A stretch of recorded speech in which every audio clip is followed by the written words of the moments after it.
All right, so I'm Ron Exler, and as Dieter said, I'm part of the research organization. The Insights group is a part of ISG that's a little bit different because we actually do research into what enterprises are doing, and that's primary research, secondary research, and then help feed that back not only into the organization, help the advisors, but also working back into the marketplace with information about trends and data. So today, my main point here is that we think that enterprises need to stop thinking about their networks as support infrastructure and start thinking about them as foundational because of ubiquitous connectivity and what that entails. I have three themes that I want to cover today, and I think that the Internet of Things really as a terminology is going to be fading into the background, and it will be replaced by something like ubiquitous connectivity. And the reason is that the terminology is it's too limiting. It's not just about the internet, it's not just about things on the internet.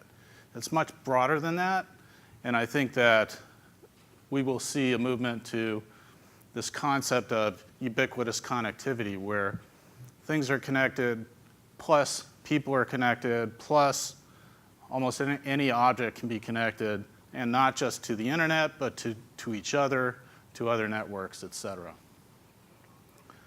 That said, in terms of enterprises, that ubiquitous connectivity affects different industries in different ways, and I'll talk a little bit about that. Lastly, and something we haven't talked about a whole lot today, there are significant obstacles to making this all happen. We've seen some of them. There's been a lot of discussion about security, but there are many others too, and I'll walk through that.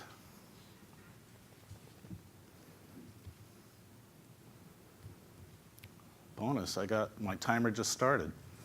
All right, so ubiquitous connectivity. I mean, these are some statistics from some of the sponsors that are here as well as others.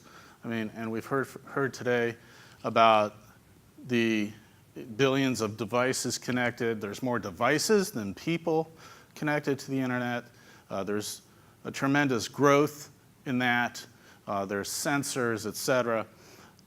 Wearables. You go down the list. So what does it mean? It means that with all of these things being connected, all of these devices, all these people, enterprises are going to have to consider that environment as their business environment. And in that way, it affects not only technology decisions, but other decisions as well.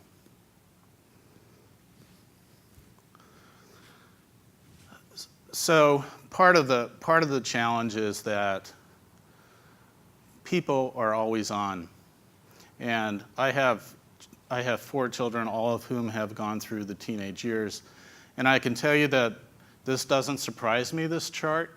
And it probably doesn't surprise you if you have or know teenagers. The only thing that I would say is those that say that they're on several times a day or probably have a loose definition of what that means. I think most of them are almost constantly on some kind of device at this point. But what is a little bit surprising is the number of adults that are on, to me, is 26%. So a quarter of us are almost constantly online, which is, I think, fascinating to think about.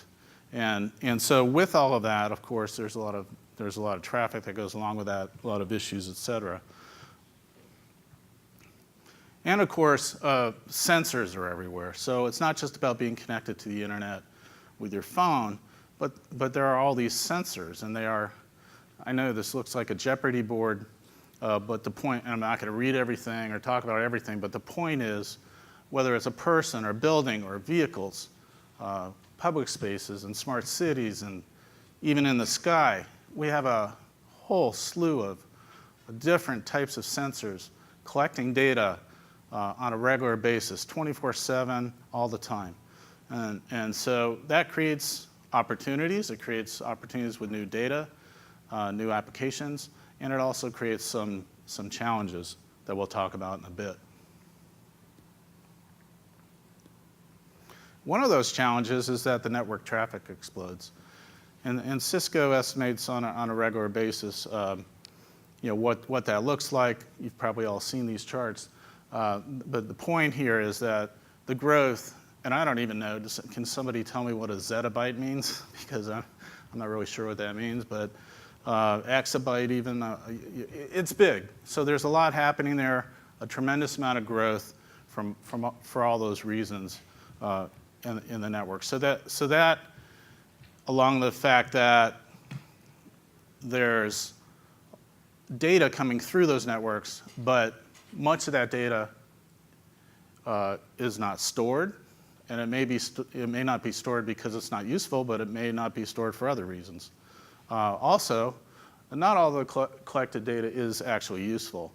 So we don't have the planning in place on the front end to make sure we're collecting what needs to be collected, which I think is an issue. Another result of all this is this complexity. I don't expect you to be able to read this, but the idea that this whole new world has very, very complex layers with different pieces and parts and vendors and providers, and while these pieces might fit together nicely on the chart, in reality, making these things work together is extremely complex and extremely difficult. The good news, though, is that we looked at last year what are some of the trends in the marketplace that IT and the business are considering most important to their emerging digital business strategies. And it came up that the Internet of Things was in the top 3, both for IT and the business. And as you can see from the chart, they were also aligned pretty closely. So that, I think, is interesting, and I think that gives me some optimism that there's a recognition, a realization of this compared to some of the issues down below, which there's not as much agreement on. And when there's not as much agreement, of course, not as much progress can be made. So I think this is good news. And I think the other good news is that we have folks investing in these technologies, in this ubiquitous connectivity. We have companies outside of the networking world, companies like Microsoft and HPE and IBM and others are investing tremendous amounts of money, and they're doing it because they think their customers want this. They think their customers want the connectivity, and they want the capabilities inherent in the IoT.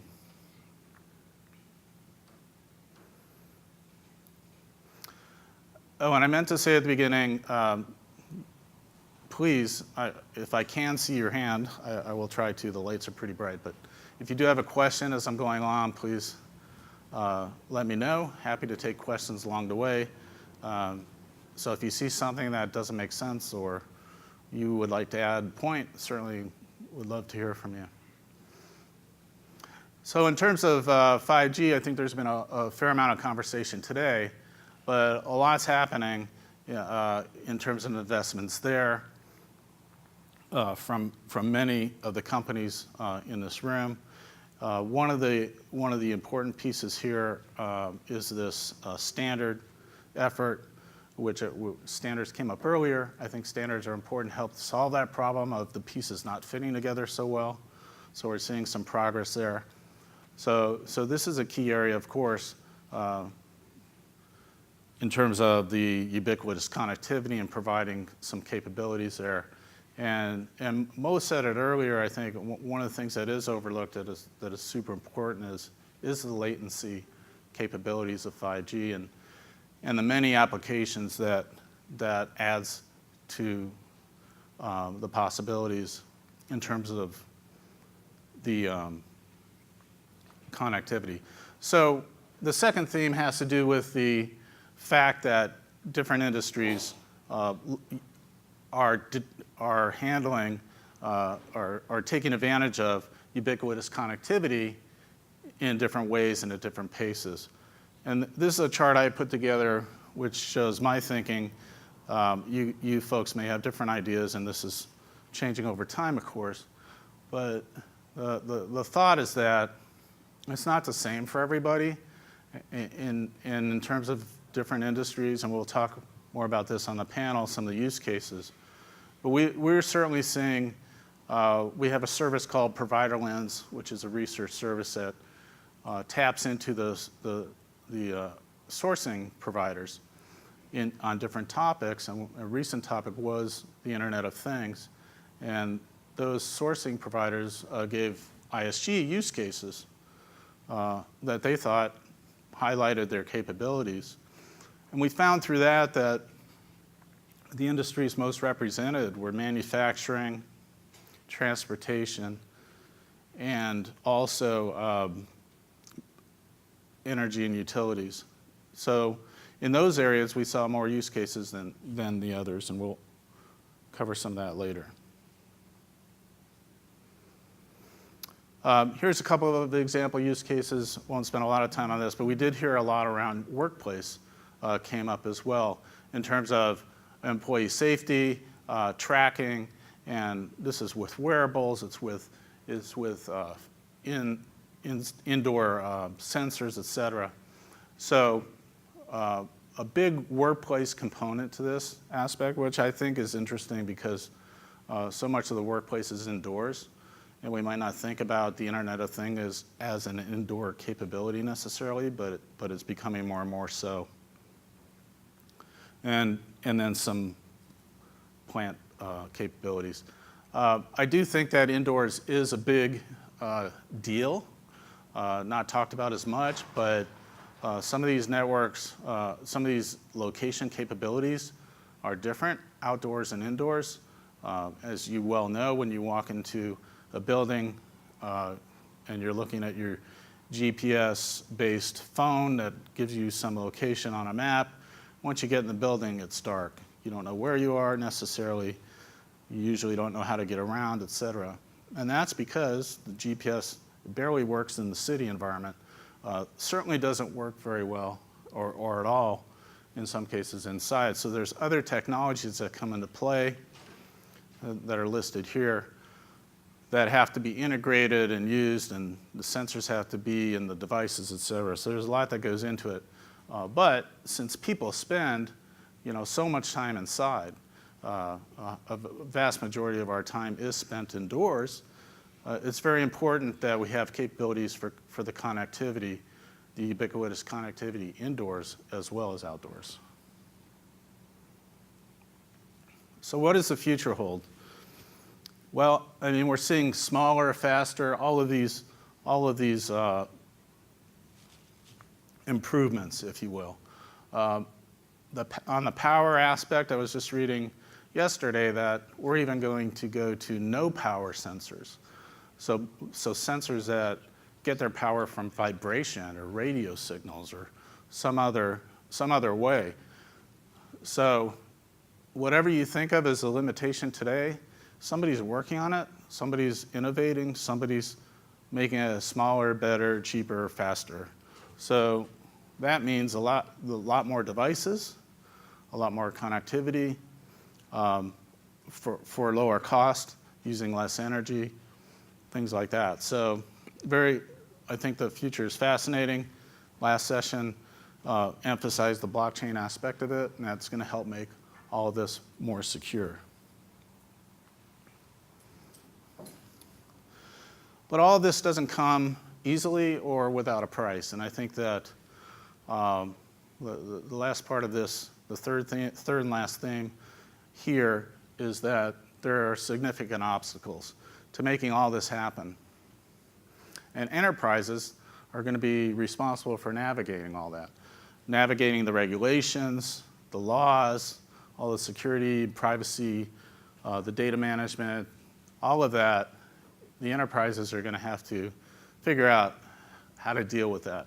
And I think that we see a sentiment in society now that's shifting from this idea that more technology is better, faster is better. The internet is getting somewhat of a mixed blessing in terms of the society perception right now. People are saying, yeah, it's good, but it's maybe not as good as I thought it was, and I think there may be some issues with it.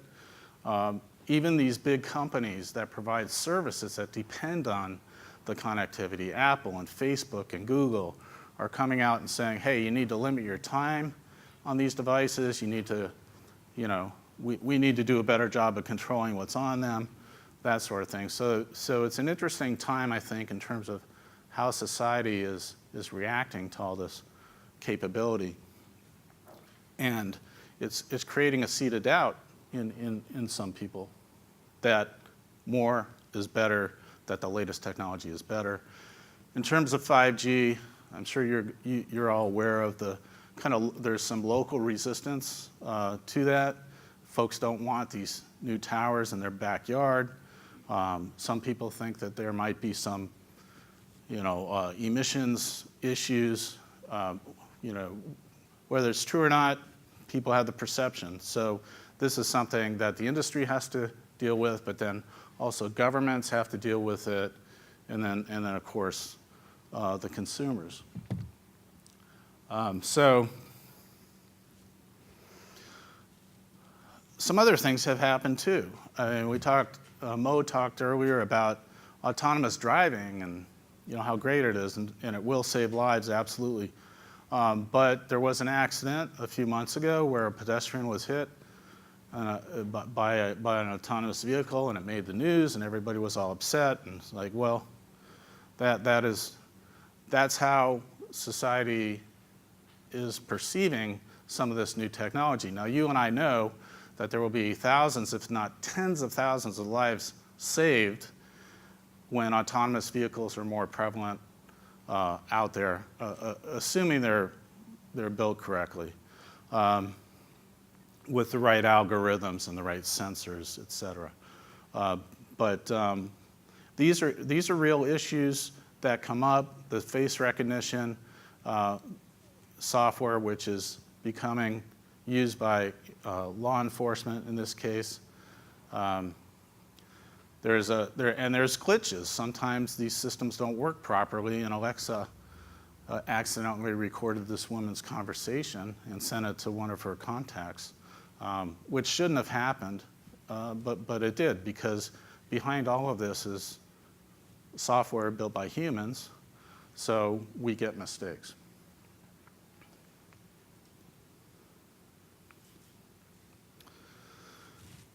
So I think the questions come down to how will enterprises control this data generation, the management, the ownership, and how will they address these issues of privacy and compliance and security?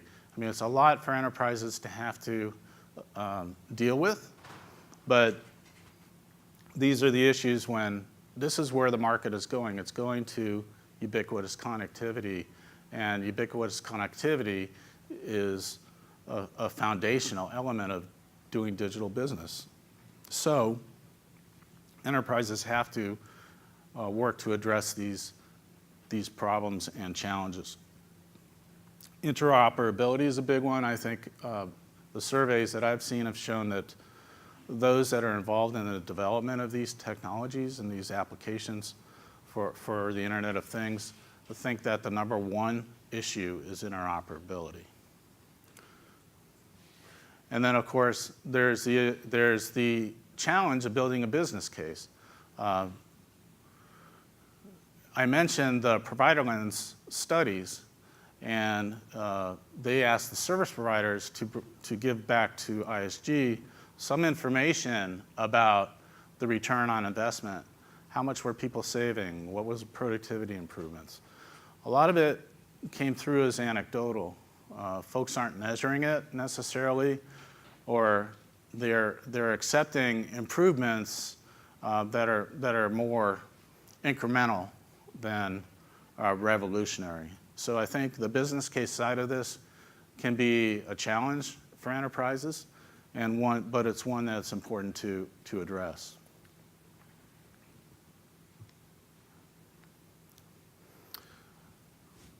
So who has a question or a comment? Somebody must have a comment about something with regards to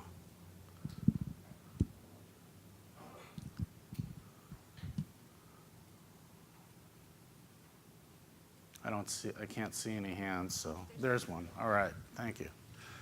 So one of the challenges, I'll go back. one of the major challenges that we see with the broad adoption of IoT today is the lack of effective security controls. Sitting down and talking with our security organization about all the various types of devices and how they're classified and what type of security policies are applied to them as they're joined to the network. And largely they're attached to our Wi-Fi networks, not our legacy wired networks. And there doesn't seem to be an effective strategy that exists yet to do that on scale. Today we whitelist devices based upon a MAC address. We put them in, manually place them in specific networks. There has to be a strategy for doing that in a more automated way in the future, but we haven't seen that yet. Well, it's interesting. Earlier I was talking to Dimas. Are you still here? Okay. I think Dimas has a great answer to that question, actually, from Sprint. Hi. Yeah, I was talking to him about how do you commission and decommission devices. So if you have industrial device that like a tractor or some robot, you create a recipe on the manufacturer. Imagine that would be Johnson Controls or would be other huge manufacturer that use that device. And when you ship the device, you ship the recipe together with that device. And that allows you to create a unique identifier on that device. If you have a Chinese shady camera that you buy for $15 on eBay, you're not going to have that kind of security, right? So you can still log into a network. But based on your question, it would be much more, if you want to deploy a device, you have to think about how you decommission that device. And that's the holy grail right now for IoT.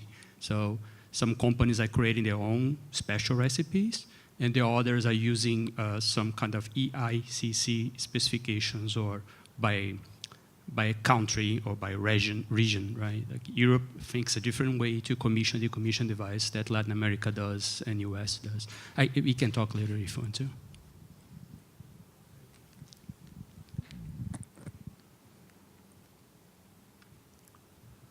Any other questions before the panel starts? Right here. All right, one more. All right, so the one thing which I see the other of IoT is the other lack of the other consistency in terms of the upgrade and the firmware upgrade. So it's an extension to the previous question about the security. Some of the IoT devices, if they are deployed, they are 30 feet up, and they are really hard to access. So it's the vendors, is there any trend or any consortium which actually mandating the other proper security and the firmware before they actually deliver the product to the market? Because obviously as the vendors, they will rush to the market whenever they have a product. Yeah, the short answer is no, at least not that I've seen. Because this is an emerging market, and as you said, the idea is to get new devices out there. The standards efforts like that are very early. Now there are consortiums of providers who are working to make their systems work together.